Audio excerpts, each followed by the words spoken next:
Okay, folks, we've a really packed agenda today, so I'd like to get started if that's okay. So, just to give you an idea of what we have lined up, Keith Miller. It's not working nearly as well as I'd hoped. Keith Miller from Buncombe County Tax Department's here. He's first going to talk about the tax reappraisal process. Then he's going to talk about discovery of improvements. That will directly segue into Phillip Price, local attorney, who's going to talk about discovery of improvement issues, perhaps some stuff about Board of Equalization, how those two coincide. And then I'm just going to take 5 minutes and talk about some forms changes that are related to unpermitted spaces and discovery of improvements, just to make sure, hopefully everyone is aware of those changes, but just wanted to close up with that. And then we'll do a 15-minute Q&A. So please do jot down your questions for the end for Keith and Phillip, just so we can tackle them all at that point, okay? And with that, we'll start with Keith. Thank you so much. Thank you. Good afternoon. Thanks for having me again. As I said a few minutes ago over at the line, I don't really get invited to too many places, so people don't like me in social events because they don't want me in their homes. Okay, so that's just the way it goes. But thank you. I know some of you, I saw you here before. For those of you that don't, Keith Miller, Buncombe County Tax Assessor, better known as we are redescribing now as property assessor. Okay, so we are working hard to change some image that we have out there, removing tax and government out of some of our publications and stuff. So that's part of what we're working on. So first, we're gonna have a little bit of fun, and then I'll quickly move on. So, who would like to take a guess on how many gumdrops is in this jar? Huh? 89. No. 172. No. No. 218. No. 112. No. 120. No. 2025. No. 225. What? A mouthful? Okay. All right. 147. However, let me ask you this. Where'd Brian go? Is it turned off?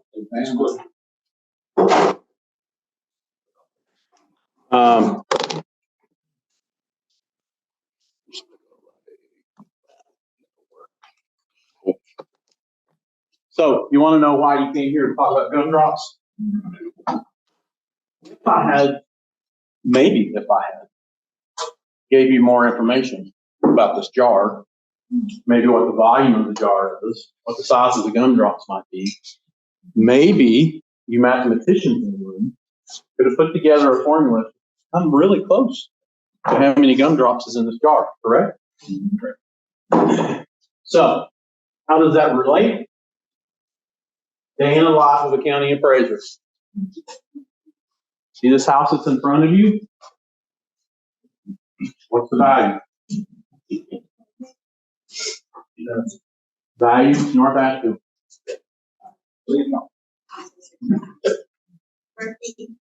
What? What's that? What? You got it. So everybody's kind of stumbling through it, right? Because you know why? I didn't tell you why. I didn't tell you the information. But guess what? As a county appraiser, we stand in front of this house every day and do just what you did. Okay?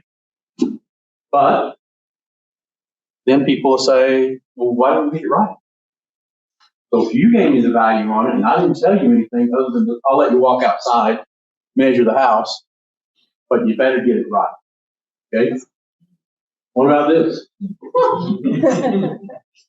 Now, it's a two extreme, okay, from one from the other, but it's no different. Our appraisers do the same thing. We do it all. Okay? It doesn't matter if it's a manufactured home or if it's a Grove Park Inn. But guess what? The Grove Park Inn's the same way, because when the owner wants a value on this, and I say, well, I need this, this, this, and this. And they say, no. But I do expect you to get it right. Okay? So, perfection. Everybody, even in this room, you have done it yourself. Every resident in this county looks at me and says, why didn't you get it right? We expect perfection. Why didn't you get it right? Because I didn't have enough information, right? Let's talk a little bit about what we do.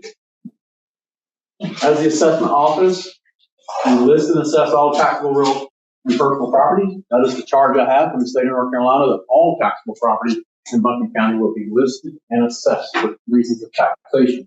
We manage land records, ownership, situs, taxable property, personal property, like motor vehicle, business personal property, real property. Most people, some people maybe in this room just think, well, you guys just do real estate.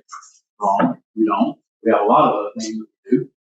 Taxable property must be listed.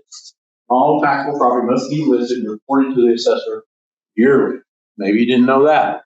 Every January, the statute says, even real property. If you make a change to it, it's your obligation to report that to me. Now, all taxable personal property is valued yearly and also listed in January. That's the difference between personal and real. Valued yearly, real is only valued during the reappraisal year. Taxable real property, valued as of January 1 of the reappraisal only. We administer all the special programs, PUD, elderlies, veterans, all the programs associated from the state of North Carolina. And we appraise every 4 years, approximately 130,000 parcels. Now, how many people do you think it takes to do that? More than. Yeah, more than I got. Some facts for you. Buncombe County, we have approximately 130,000 parcels of real estate, 8,900 business accounts, 12,000 personal property accounts, 227,000 motor vehicles. Yes, we do motor vehicles too. When you go register your motor vehicle, you get your tag renewal, and you go in and pay your taxes and you get your tag renewal. We also put the value on that, not just your real estate. Taxable value for FY24. This is what your tax bill that you just got is based upon. We have $44 billion in real property value, $2.9 billion in personal, $1 billion in public service, $3 billion in motor vehicles, for a total taxable value of $51 billion. So if you took the county budget, divided it by the $51 billion, you should get the rate. Okay? So the rate, 49 cents per 100 times the 51 billion should get you very close to what total revenue is for the county. Why are we doing a reappraisal in 2025? First of all, North Carolina says you have to. Okay? A lot of people say, why has Buncombe County decided to do this? Well, it's not just Buncombe County. North Carolina statute says once every 8 years at a minimum. But there's triggers in there also that can move it up, or the commissioners have the ability for the statute to move it up to sooner based upon what the sales ratio shows. Okay? Here's the real reason that I tell people we do reappraisal. Most people says, Keith, you just want more taxes. You're only doing a reappraisal because you want more taxes. Not true. Okay? As the commissioners just demonstrated to you, they went up a penny this year on your tax rate. They want more taxes, they're going to get more taxes. They didn't ask me to do that. It wasn't about value. It was about the rate times the value you already have. So let's look at this. Home one, located somewhere at the top of it, sells for $320,000 and is assessed at $205,000. Meaning home one pays property tax on 64% of the value. See that? Number two, second home sells for $320,000. Assessed at $295,000, meaning home two pays taxes on 92% of the value. You want to be homeowner one or two? One, right? But is that fair? Is that fair? Because she bought a house in North Asheville, which the market maybe is very hot. Therefore, appreciation was quicker than the other house. She's paying 64% on her value. However, this lady buys the second one. Don't say any much where they don't have a whole lot of growth maybe. She's paying taxes on 92%. Equalization. That's what reappraisal is about. Equalization. That's what the vision was, we think, of the legislators back in the early years when the Machinery Act was written, is that these things we have in place would keep the values equal because the system is ad valorem tax, and you pay your taxes based upon value. So if your values don't stay in line, one can be paying more than their fair share, and one could be paying less. So that's what reappraisal is fixed. How do we do it? Mass appraisal. What is mass appraisal? Most everyone in this room knows. Be appraiser, you sell a house, you buyer gets appraisal on that single house, right? Appraiser goes and looks at it, they do a full inspection of the interior, give you all the information, they give you the comparables, they come up with an estimated value. How do we do it? We use the same methods, but we do mass appraisal, which is groups of properties. We have the county broken up into different groups of properties, neighborhoods, market areas, communities, in which we have defined as market areas. We value those groups of properties together, implementing different statistical techniques and methods to do computer programs. But again, we point out single property appraisal or mass appraisal. We use the same methods, cost, sales, income. The same thing. It doesn't matter which process you're doing, it's still using the same appraisal theory in either one. Why don't we do single property appraisals? So approximately 130,000 parcels in the county. If an appraiser can do 2 a day, the single property appraiser can do 2 a day, it would take me approximately 270 appraisers to do 130,000 parcels in 12 months. It's not financially feasible or logistically feasible. So we have to employ a different method to be able to get there, okay? However, mass appraisal is not perfect. So those of you that are looking for perfection, when you see that value higher or lower than what you think it should be, remember, mass appraisal is not about perfection. It's about grouping properties and measuring those by central tendencies to get as many as we can within the 3 deviations of the standard mean. Statistics, okay? So that's why we don't do it. And mass appraisal is all across the United States. Every county does it because this is the only way they can achieve the job that they need to achieve. What's next for reappraisal? Here's some of the things that we have going on that I wanted to share with you. We have embarked on a very robust community engagement program. We've been here speaking. We've been community centers, festivals, lunch and learns, community markets, appeal clinics, property owner toolkit that we developed, which I'll talk to you a little bit more about in a second. This is the difference between what the tax assessor is doing today and what we've always done. Now we know we want to be in the community. We want to develop relationships. We want to take down barriers between some communities that we know are there who don't want to come to us because we're government. So we're working hard towards that. Carolina Spotlight, we did a section on reappraisal. Center photo, their staff at the Shiloh Market, community market. People come out and get free food and vegetables. We're there meeting with the property owners. The one on the left is the Juneteenth festival that was downtown. We've also been to the Owa Festival. We were there this weekend at the Festival Neighborhoods, the Eastern Heritage Neighborhood. Whichever one I'm missing. But the point is, we go to where the people's at, and we're sharing information with them. Better educate them. What we do believe, and what I've always believed in my whole career there, is that if we have the ability to teach people about what we do, they know better how to respond. When I send you a value in January 25, people kind of freak out, because if I sent that to you and it's got a huge increase, you don't know why, or you don't know what to do, then you're going to panic. That's what most people do. They call and say, oh gosh, what am I going to do now? My value went up that much. What's my taxes going to be? But if I can get out in the community sharing these things, help people better understand, help you better understand. So when your clients ask you questions, then that's the goal, is to be able to help you through that. If you're a property owner, maybe you recently received one of these cards in the mail. If you didn't, then we need to get you one. Okay? We mailed 80,000 of these to all the property owners in Buncombe County and told you what we have listed on your property. Square footage, bedrooms, bathrooms, heat, basement, it's all here. And then what we ask you to do is to review it. Is it right? If it's wrong, report it. You could mail this back to us. You can go online, submit the information. Again, better data, better reappraisals.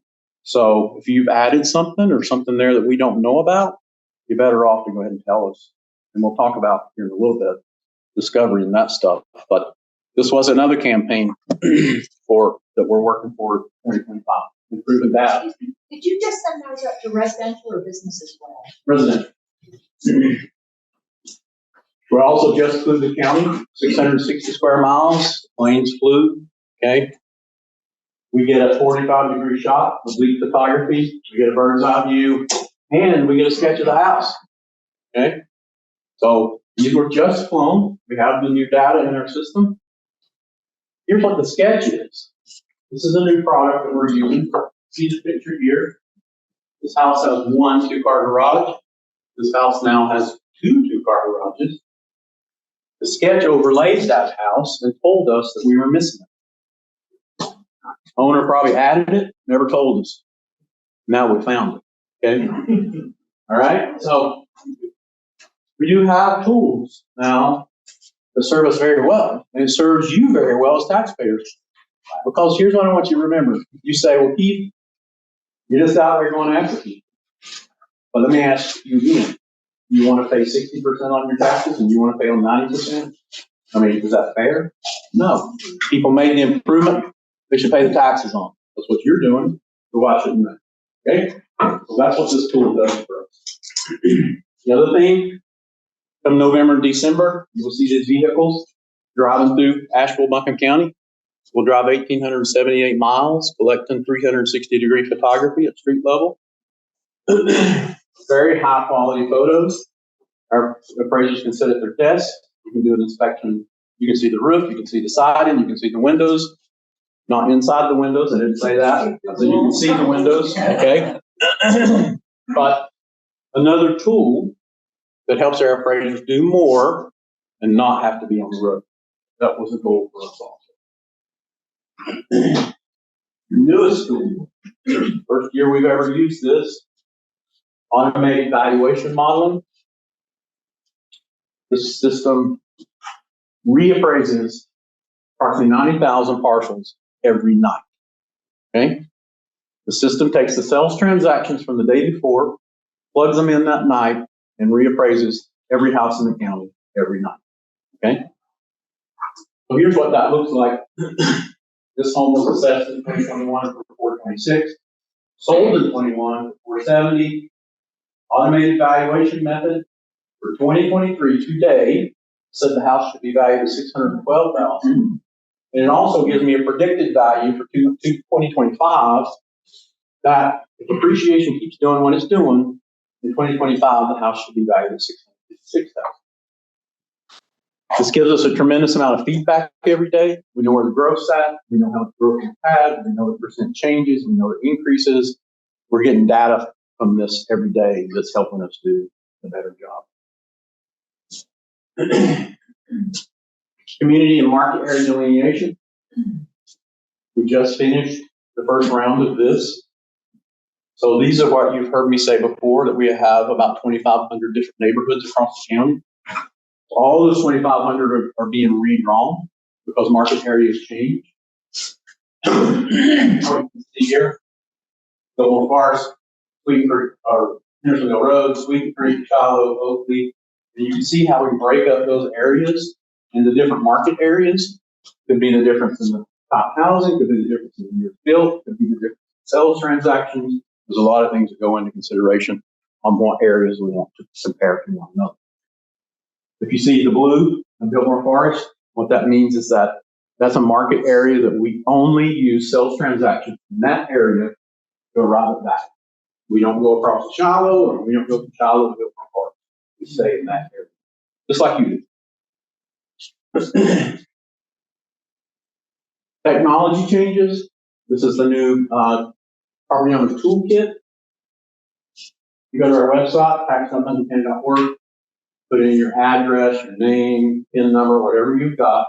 It'll pull back the property you're looking for. It'll give you all the data associated with it, map of it, you can see the plat of the house. Also, two things we've added for this reappraisal. See up there on the ribbon, there's one called community, one called comfort. If you go to community, you zoom in on your neighborhood, it'll pull back on the statistics for you and tell you what the median sales price is, what the change has been, how many permits are there, these type of things that you'll be able to see. Okay? It might be something you like yourself in this business, so it's there for you. Comfort, which is comfort for our residents. You go here and you pull up your property, Comper will automatically give you 3 comps and give you an estimated value for what your house should be based on comparables for today. Okay? There's criteria. If you do that, you look in the ribbon at the top, it'll tell you what the criteria is of what they use to select the comps for the house. Okay?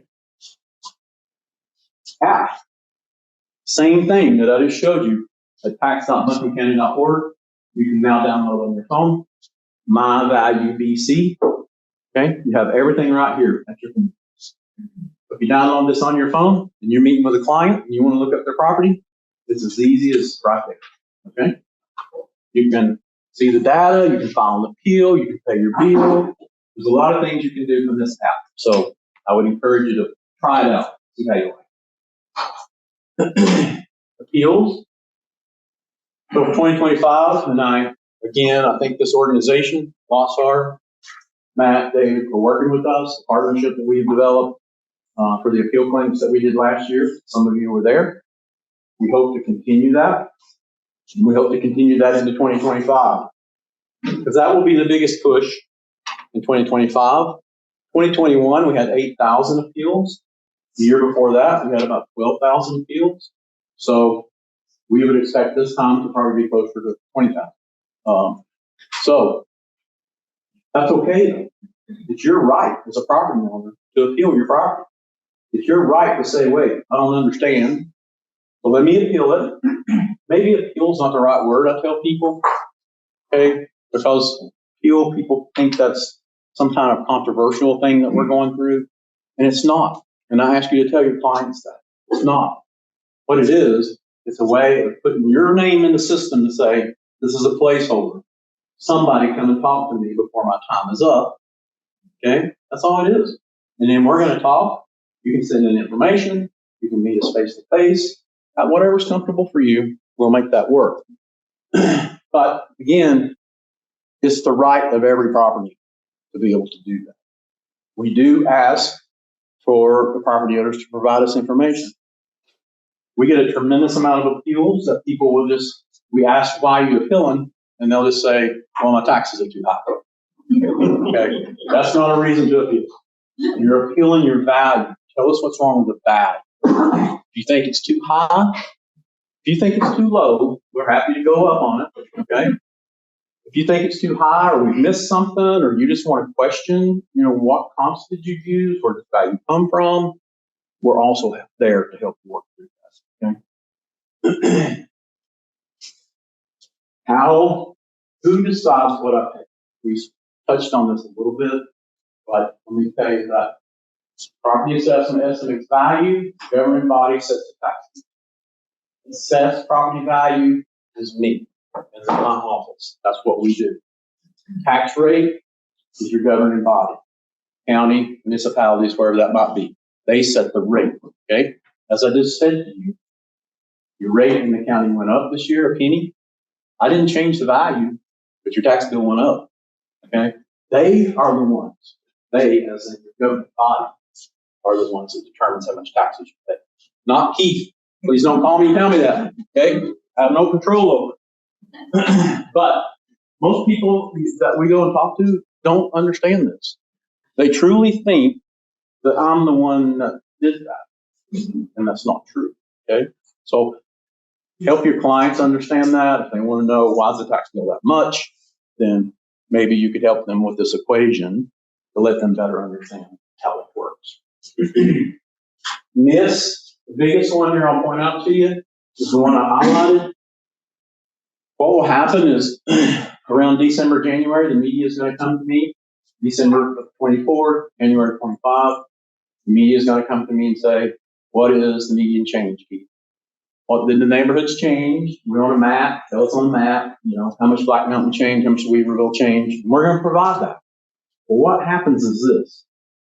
When people see on that map that my property value changed 27%, they're automatically going to think their taxes are going to go up 27%. And people freak out, okay? They call us like, how am I going to pay it? You can't go up on me my taxes that much. But remember, again, the rate is set by the commissioners based upon the amount that they need for budget. Value does drive it, but they can change the rate. So if the value goes up, rate comes down. That thing we've heard in the past maybe called revenue neutral. The county by law has to report that to you, what revenue neutral is. And it just means that if the value increased 50%, then what kind of rate does it take to keep the same amount of revenue at that new value? Okay? Pay attention to that, because that's up to you. It's you. Your Buncombe County government. Watch that and pay attention to what's going on. Schedule. We're working every day. We have now something that we haven't had before is that we have a full data analyst team who work there every day, and they're working on reappraisal today. They were working on it last month and 6 months before that. But we are working on it today, and we will continue to do that. January 1 of 25 is the effective date for the reappraisal. January 30th, around the 1st of February, I'm going to mail you your notice. Okay, so you can be looking forward to getting that mail from me. January through April is the appeal period. April 25, Board of Equalization Review will convene and adjourn. June the 30th, the tax rate will be set. August, you will get your appeal on your new value. Okay, so that's sort of a quick and down and dirty schedule of what we could expect to see. Now, we're going to shift, because this is really what you want to talk about, right? So, I hope you wrote down your questions, and I will answer them when we get through this. Discovery and taxation of unreported improvements. This has become a bigger and bigger thing, and it's not a change in law. It's not a change for Buncombe County. It's not a Buncombe County law. What it is it's a state law. Now, we've always tried to implement it as fairly as we can to not overburden people, but to be fair. So I will tell you though, out of the ad hoc reappraisal committee from the 2021 reappraisal, believe it or not, a few of my critics in the area said, Keith, you should be doing them all. Why are you not doing them all? Okay. If I miss a bathroom on your house, it may only be worth $5,000, but they want me to make you pay 5 years of taxes on that. Okay. That was the comment. That's where it kind of comes from. And it's about equity, being equitable, like we talked before. If she has an extra bathroom she's not paying on, she should be. But if I really want to spend the time and the efforts to go back 5 years to get that revenue, which probably costs me more to do, then it's going to be worth it. Okay, so we've tried to plug in places like that, do things that make sense from a business standpoint. You say, what's government? What's it got to do with business? But we do think about it. Okay, what is the cost in that to be able to generate it? But this has become a hot topic, as you know, and maybe you've had clients who this has touched recently, and if you have, we can talk about those. But here's what I want to share with you. And this is all black and white, so this is the 105.309 of the North Carolina General Statute says each person has a duty to list your property. Okay? People will say, that's not my job, Keith, it's yours. Well, you're wrong, it's yours. Okay? By law, it is your obligation to list your property. It says here then in the other fine print, building and other improvements having value in excess of $100 that have been acquired, begun, erected, damaged, destroyed since the time last reappraisal of the property shall be described. So the law says if you change something, you need to report that to me. And it just says if it's something greater than $100, you need to report that to me. All right. That's the black and white. You can look it up in the statute. I didn't create it, but I did take an oath to enforce it. Okay. So, two methods that we use. Discovery, what we call discovery. You've heard some people call it callback. There's been other words that's been thrown around, but statute says discovery. And it says that the assessor has the duty to discover and assess unlisted property.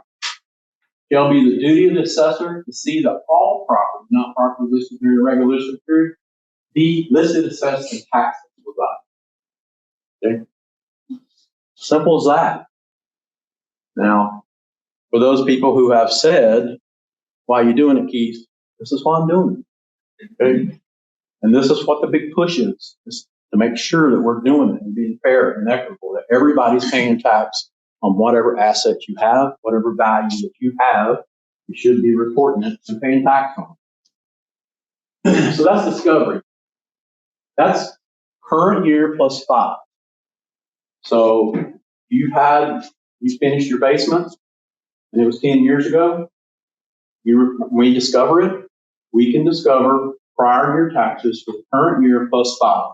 So the most you would be paying is 6 years of prior taxes. Okay? Whatever you got beyond that, you got. Okay? That was a benefit that you got. The penalty on that, and the statute does say, if you don't self-report, that we're going to impose a penalty. Not Keith said that. Not Buncombe County said that. The state of North Carolina said, you don't list it, and we're going to penalize you. Up to 60% in the 6th year. And so, if you had a tax bill of $1,000, we're going to add 60% to it. That's the penalty. Pretty stiff, isn't it? So, obviously, the legislators meant business when they wrote that. Next, the method, immaterial regularities. And basically, what immaterial regularity means is that the assessor or the office missed something that you reported. So, if you came to us 5 years ago and said, Keith, I added this in my basement, and we failed to do it, then we would still ask you to pay your back taxes, but it would be under the statute of immaterial regularity. No penalty, okay? Just interest. But this statute is silent on how many years, right? So we would never go more than 10 because the statute of limitation doesn't allow for forced collection of taxes after 10 years. But it doesn't say. However, what we do know is there was a recent court case at the North Carolina Appellate Court that described this and what the duties here of the assessor should be and what the limitations are. So you may have a client that's going to get this, or you might get this, but it can be one of two ways. Okay? The discovery, you can appeal the value, you can appeal the penalty, and you can ask the Board of E&R to do away with the penalty. They do have the authority to do that. They're probably not going to do it, but they do have the authority. That's their fault. You said, I ran a bathroom, and then they forgot to notate it and charge you tax. But they're still gonna, when they find their error, they're gonna charge you interest. You charge the interest just as if it's in due. I feel that ASA. Well, you can feel that. Because you know why? That's taxes that were due. Okay, regardless, there's no penalty on Does it. a citizen, after doing my due diligence and reporting it, to be a appraiser? Again, I didn't write Mm-hmm. it, okay, but I do enforce it. So basically that's saying, if you reported it, we need to double check the next year and Yeah. see if it's not on there. Make sure. Then say, hey, you guys. Yep, make sure. We've asked people before who have reported large value Just let pieces, you know. and it didn't get done. They got the tax bill for the next year, and the taxes didn't change. Well, that should have been a clue that something didn't work. Okay, we're not perfect. As I said, everybody expects perfection, but I can tell you that we are not perfect. We will make mistakes, just as you make mistakes. We will occasionally drop the ball. But this statute here, if we try to use when possible, because it's the easiest on the property. No penalty. So only thing you're doing is paying the taxes that you would have paid them this year that they were due. And yes, interest does apply moving forward, but there's no penalty. So that's just what it is. So those are the two methods that we use. So what does that mean to you? Let's talk about that just for a second before we move on. I recently had, I'll give you a couple of things. So we had this young lady who's actually an attorney, but she's young. She was about 30, bought a house, but the house was never, ever listed correctly. So when we discovered it wasn't listed correctly, she ended up owing a little better than $6,000 in taxes. So she calls me, she's all upset. She said, Keith, I haven't even unpacked my boxes and you're wanting a $6,000 tax bill from me. Yep, that's right.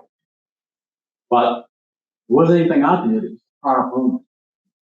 The prior owner sold her the house without it being reported correctly.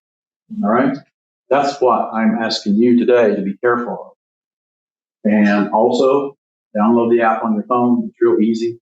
Even when you're at the house with your client, you can quickly look and see, is the square footage right? Do they have a basement? Or all these things? And if not, my suggestion to you is to tell the seller to call me. Call the tax office and get this fixed.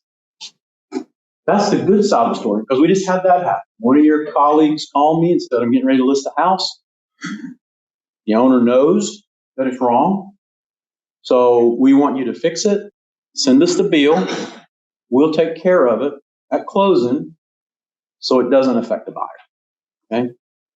Now, that's the worst part, is that when I buy a house and I don't know that and I get surprised by it because the prior owner didn't do what they should have done, and I get stuck with it. And I do get stuck with it.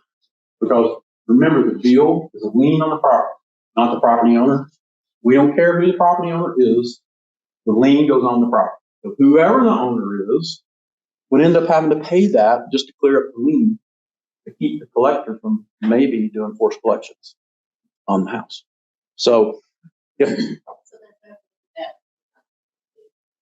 bill from that says it didn't get to the seller, that the seller in time for the buyer came on. And it seemed like it's kind of sudden that the buyer would get the assessment. Right. So we are working to try and close that gap of time. But in order for us to be successful in closing that gap of time, it is also important for the sellers, when they know that and you're listing the property, to do what they need to do and tell us. We'll get it fixed. We'll get a bill created, and then you can give that bill to the attorney and close it to make sure it's paid. All right. So that's the best way for it to happen. You know, I don't know if any of you have got involved in this in anywhere, but I can tell you that buyers are very irate when that happens, because they feel like we let them down, the attorney let them down, you let them down, the seller let them down, everybody let them down. Everybody got set up for this problem because there's too many people involved that should have spoken up and said it wrong. Just curious how long of a timeline it is to get that sorted out. If you call today and tell us, there's a good possibility that we can have that all worked out and at least okay. Because what will happen is that we need to get the bill on the system, because the bill doesn't become live until 30 days because it's a 30-day appeal. Okay? Now, if your attorney, even in that appeal window, doesn't know that bill is out there because it's truly not a lien yet, and they're going to miss it. They're not really going to miss it. You can't miss something you don't know it's there. But how do they know that they would? Phillip's going to talk to you a little bit about that maybe, on how that can work.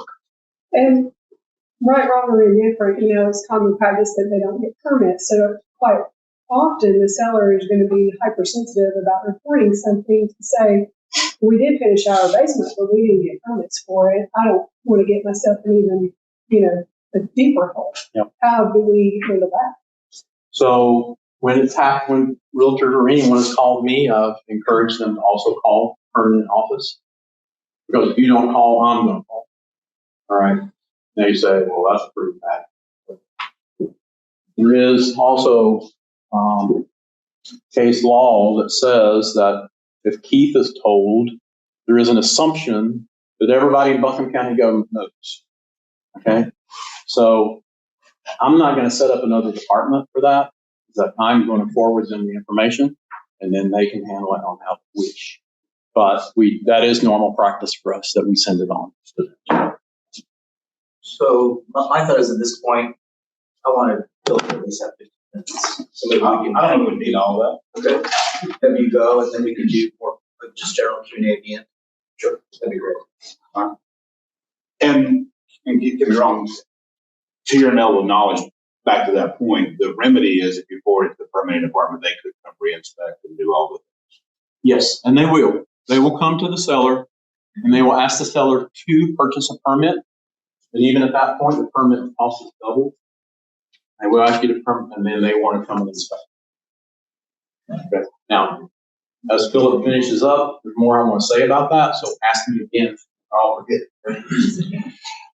I think the most important thing to come out of Keith's presentation was that car with the camera on it. You should buy when you see it. So you'll be memorialized forever there. As I said, I'm Phillip Price, guys. I do real estate closings. Many of you, or some of you, have seen me before. Those of you who haven't, you probably should. Shameless plug. For our end of it, and I guess to jump in where Keith was there, I do the title search. I'm responsible for closing.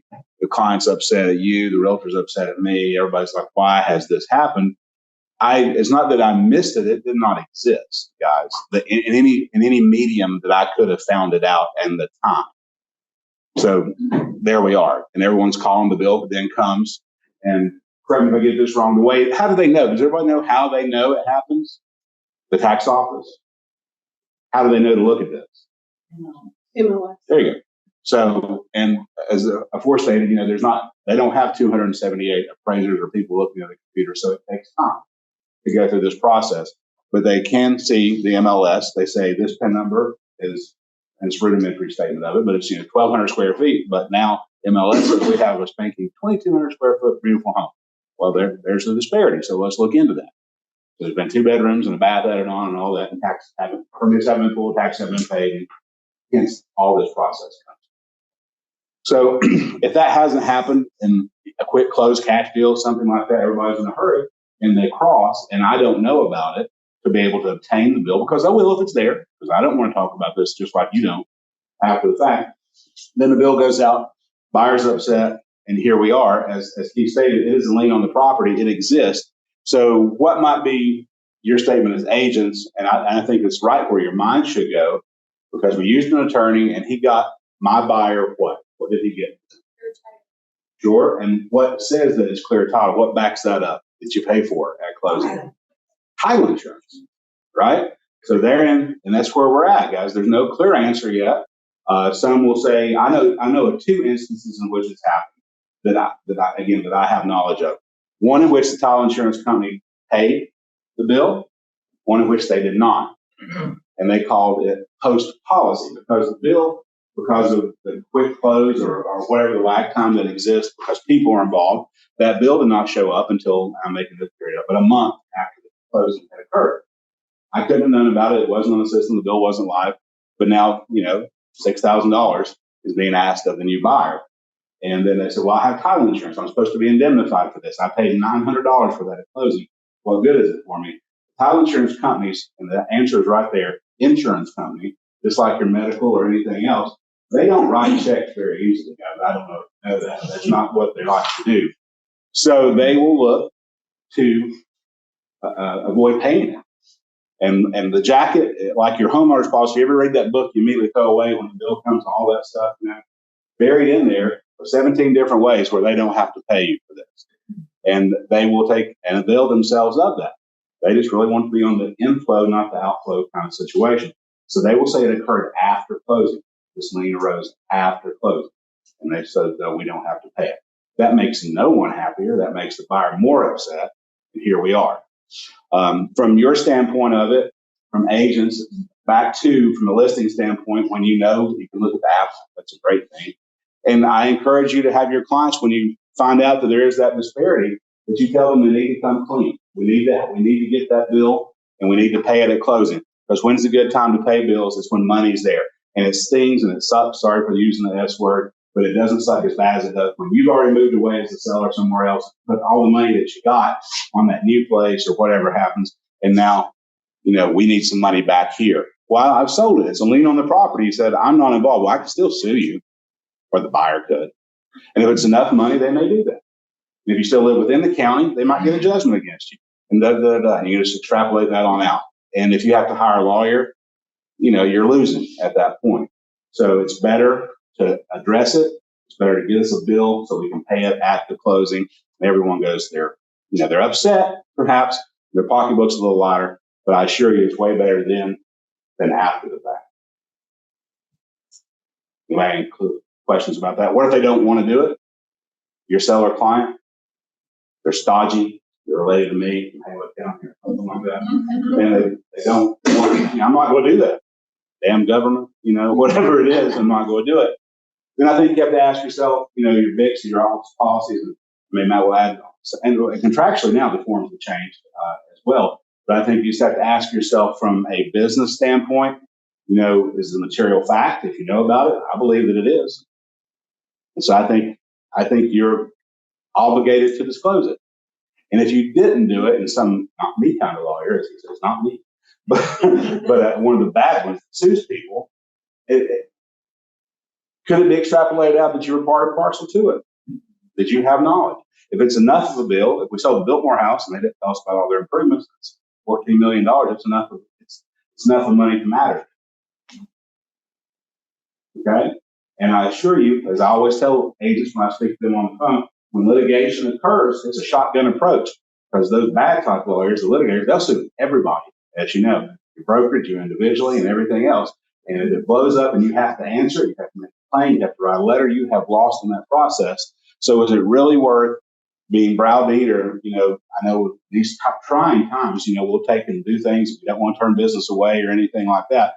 But I have to recommend that you say to those clients that don't want to participate, don't want to walk the straight and narrow, you say, well, then I don't know that I'm the right listing agent for you. And that's my 2 cents on it, because it is the right thing to do, and you just don't want those questions after the fact. I mean, it results in commission complaints, lawsuits, potentially things of that nature. Yes, sir. Last time that Keith spoke about this, it was also mentioned that after closing, the buyer does receive a bill, that the previous owner would also receive a bill, but they may not necessarily be obligated to pay. Is that correct? Right? We will often notify the prior owner also for the benefit of the new owner, but I can tell you that they don't respond. They're out of it at that point. They know that. And from that side of the fence, from the tax office of it, is a lien on the property. That's where they will seek tax foreclosure ultimately if the bill is not paid, guys. And then, well, what happens then? If your client got a loan, the lender's not going to allow Keith to take their property for $6,000 in a tax bill. The lender will pay it, but I assure you, they will get it back from you. They will adjust your bill accordingly. Number one, to meet the new tax burden, and then they'll work out a handy-dandy payment plan where they add that extra money every month to get it back what they've advanced, protect their lien position. That's what they'll do. Yes, ma'am. This is probably for Keith. When we want to find out, let's say we're listing a property, or even we have a buyer and we're trying to get information on that property they're interested in, can we pull up and see all the permits that have ever been pulled on that property? You will not get it on my website. On the new app, which is a community, this is where I showed you, you should be able to see it there. And that will go how far back? That should go back for whatever history the permit office has. Under the community section. Thank Matt. Matt, you want to take questions now, or? Yeah, we can do questions. I have 2 more seconds real quick. I said on the, Keith has hoodooed me, and that's the correct legal term. Hoodoo. They got me on the board of equalization review, and I sit there and with two other agents, as a matter of fact, that are on that board as well, and we hear those the appeals and things of that nature. I don't remember how many we've had, 3 or 4 of these. I actually made it that far. I mean, I don't know how he does hundreds of them beforehand. And when you get there, guys, you know, there's not, for us as people, you feel for a new buyer, like the lady that you mentioned, you know, $6,000 bill, and I haven't unpacked my box yet. It is wrong on all levels of decency and everything else and what ought to be. But as I tell people, we don't practice ought to be law, and the state surely doesn't. And they're going to get the money. They're going to get the money from it. The board, you know, while they're all independent members and they all have a vote, what the usual tact, if I'm wrong, you know, we look at it from a standpoint of equalization and fairness. And it wouldn't be fair because even though they're sitting in a bad situation, and I feel for you 100%, Candy doesn't have to pay this bill. Or she comes in there and she's sweet and she says, this is a very great hardship to me and everything else. But what about everyone else who reported their property, paid their bill, and did all that, guys? That's not fair to you all as the taxpayer. And that's the way I always look at it and make a hard decision. When we say, I'm sorry, ma'am, the state, sir, that you have to pay. Because otherwise, you're the people that are wrong. They get the immediate benefit, but really, you all carried the burden for everyone else when you were paying theoretically your fair share. A comment and a question. I've been on both sides of the seller side where the increase of value that was unreported was $33,000 and the bill for the 6 years was $10,000, so it was significant. But I will say your office was very responsive on the buyer side when we made contact with your office to have the unpermitted space get permitted and taxed, and we got that bill before closing. So we did that by comparing the square footages that were on the tax bill. One question I have is the flyer that you sent out, and then we go into Buncombe County tax record, and it asks you if this is all verified. Tell me what happens after you verify that if you make a change. What happens? Is there a tax increase? Is there a reappraisal? Is there a bill sent out? What can we tell our clients happens when that's? If it is not a significant change, you will see the change for your next tax bill. Okay. Now, if you're reporting to me that we missed 1,000 square feet, because you added on an addition, you're going to hear from us immediately.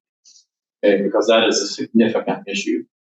Otherwise, you make the changes on the website. Maybe you added a bathroom. Maybe you said, well, square feet, maybe off 200 feet.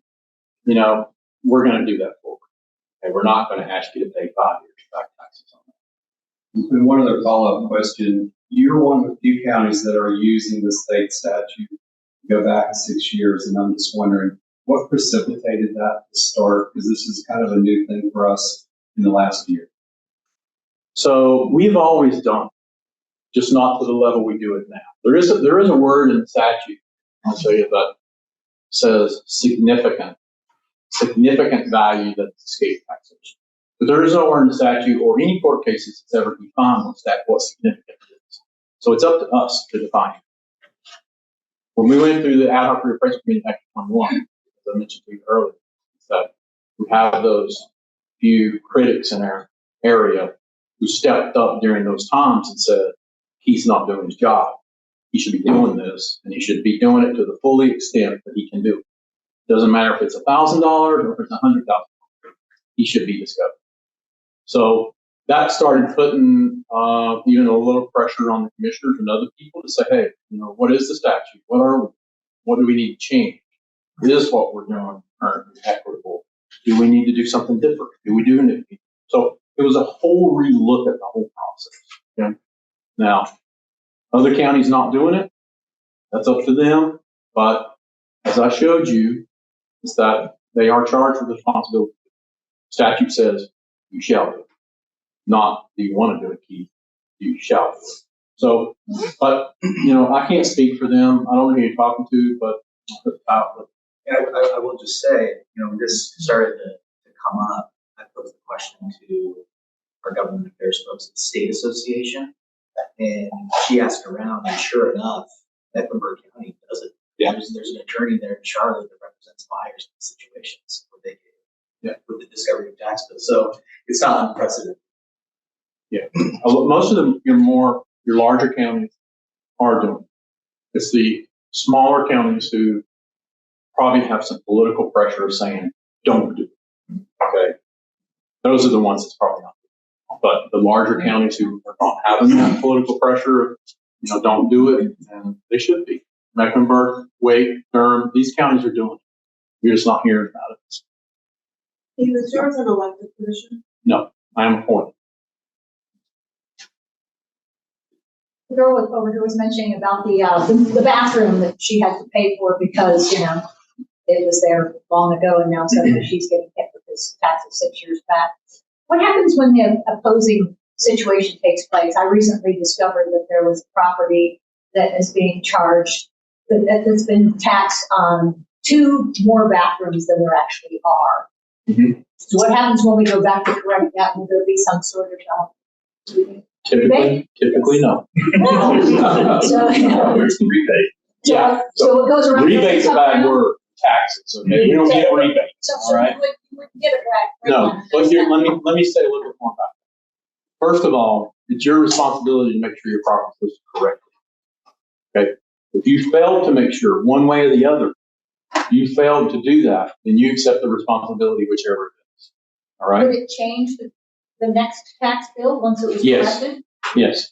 Now, if it is significantly overtaxed, or we could define it as an illegal tax, then we're going to refund you.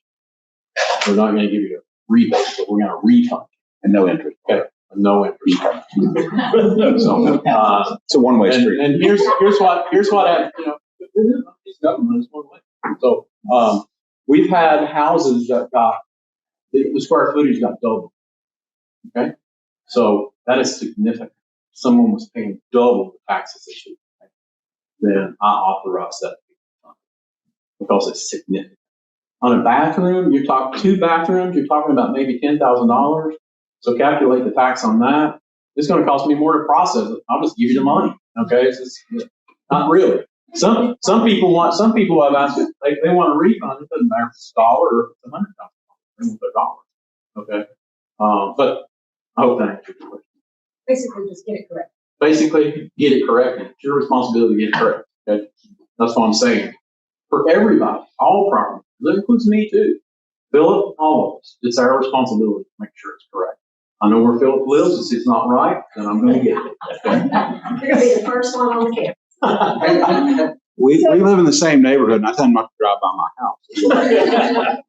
In the event we go through and start educating our current and past clients on this, and they've lost that little card that you loaded at the beginning where they said, screw this, I'm not filling it out, throw it in the trash. Is it okay if they go on, pull up their property and say confirm property card data? Absolutely. That's why it's there. They can just go there and Yep. so it's either the card or this, either one's cool. Correct. Okay. What would you do with a property that is purchased as a 2-bedroom plus an office, but it is technically a bedroom? Do they need to call you and say, well, actually, this is a 3-bedroom house? No, because we do not assign value to bedrooms. We assign value to square feet. Okay? So if the square footage is correct, you got 1,000 square feet and you got 5 bedrooms in it, good for you. I don't know how you're getting it in there, but okay. But it's okay. And we do every reappraisal, I will say, so you're probably asking this question in your mind. So every reappraisal, we go through that analysis to say, what's going on between 2 and 3 bedrooms? Is there a price difference? Is people paying something different between the 2? And it is so insignificant that we do not assign value additional bedrooms. Keith, how often are they doing aerials now with all of our technology? We do our aerials every reappraisal, every 4 years. The state of North Carolina does. We have access to it. But I will tell you is that the quality of the one done by the state of North Carolina is not nearly what we've seen now. Okay. We're getting ready to refly the whole county at 1-inch thickness. Okay. So that is as good as you get from the air as a 1-inch thickness. CIA stuff. So you've got a 2-story house, and the way we measure them, you've got a stairwell, a 2-story house, we count the square feet. it's not really possible for you to do that because you're not inside the house. You guys, when it comes to the MLS, most of them nowadays have floor plans. You guys go through and make that adjustment that this is a square footage. If there is a significant difference. Okay, if it's 100 square feet, no, it takes more time. But if it's 1,000 square feet, yes. But you are correct, and it's a very good question. Is that remember, we do outside measurements, but we don't go in houses. 99.99% of the houses in this county, we don't know. We can often list a 2-story house, and we can somewhat see that there's probably a vaulted ceiling in the 40. Okay, and we'll try and take that out, but we don't necessarily know how big it is because we don't. So again, we're doing with the best information we have available to us. But if you feel it's wrong, then you should appeal that. Or either when you get your notice, call the office and have us relook at it and tell us what it is. Because the county is, I don't know, I guess just in my mind, it's like either it needs to be right or what's the point, really? You know what I mean? Because it's like if somebody has gone in and measured the house like this, I mean, that should be pretty accurate. Yeah, and for the most part, if you appeal it, and you tell us, hey, we're 500 square feet off, we're going to fix it, whatever your measurements are. Or whatever was on your appraisal. A lot of times we'll get that sheet where the appraiser measured it, or we have access to blueprints. Now we get all the digital blueprints from the county. If you build a new house, we get that blueprint. It comes into our system, the appraiser can see it. And, it's better data. Yeah, so we're improving upon that. Somebody else. When someone buys a home and they do renovations, but they don't actually add on, and they don't add on square footage.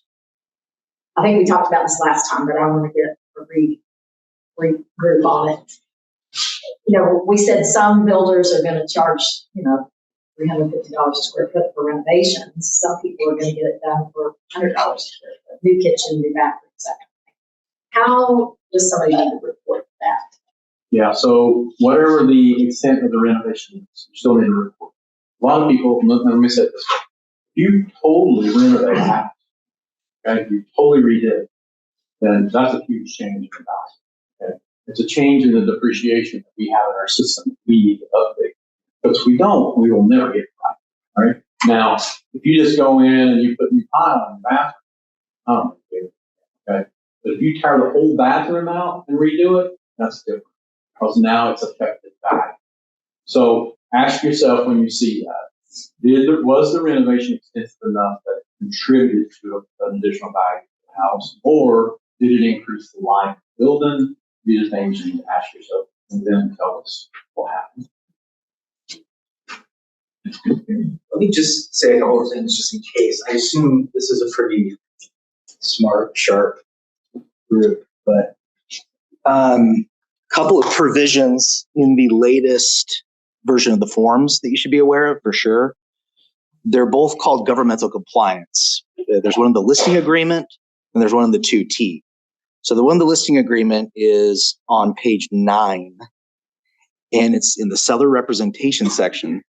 It's just a great way to have an early conversation with your seller about exactly this sort of stuff. Failure to pull permits for increased square footage, and the fact that if that happened, we need to go to the permitting office, contact Keith's office, exactly use the language that Phillip gave. That was perfect, I thought. When it comes to the 2T, it's an interesting provision because it basically says if the seller disclosed non-compliance with governmental regulations before the offer, then the buyer is assuming the risk by going under contract. Okay? If they didn't, and it's discovered after going under contract, okay, the seller did not disclose it, we go under contract and discover it, the seller has two options. They can fix it, or if they don't, the buyer gets to cancel and get their due diligence money and earnest money back. Okay.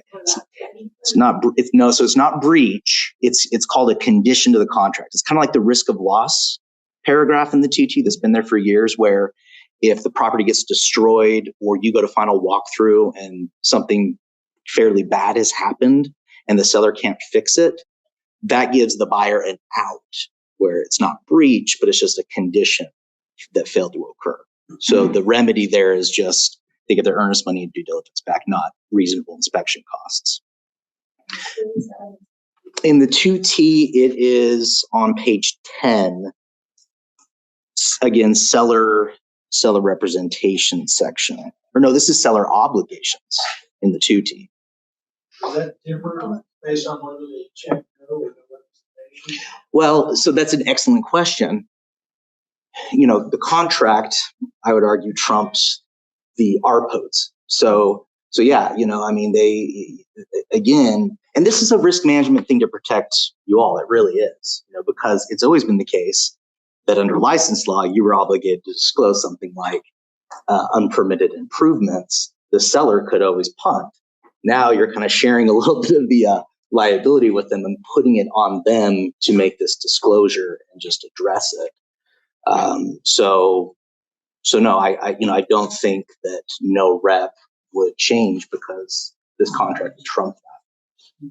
Sorry, Phillip, did you have something? I was going to add to that real quick. In our wonderful digital age of our .lives, DocuSigns, and all the ways, you know, people sign that contract, you send them to 10:01 and you get it back at 10:02. Well, they executed it, as you guys know.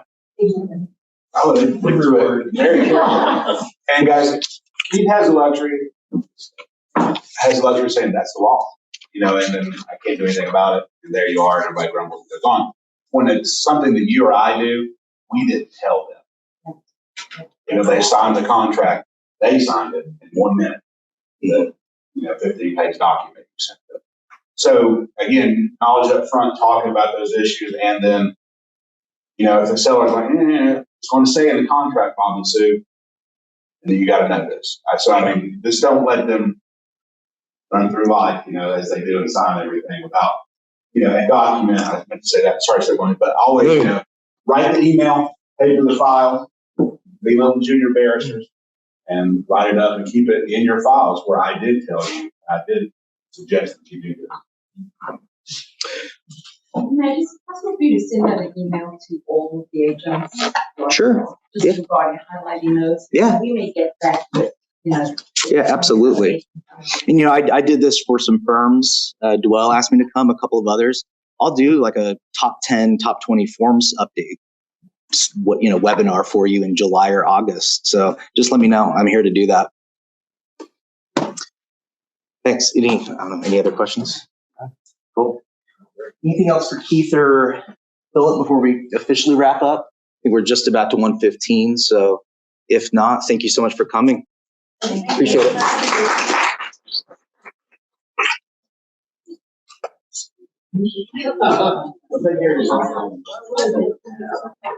Yeah.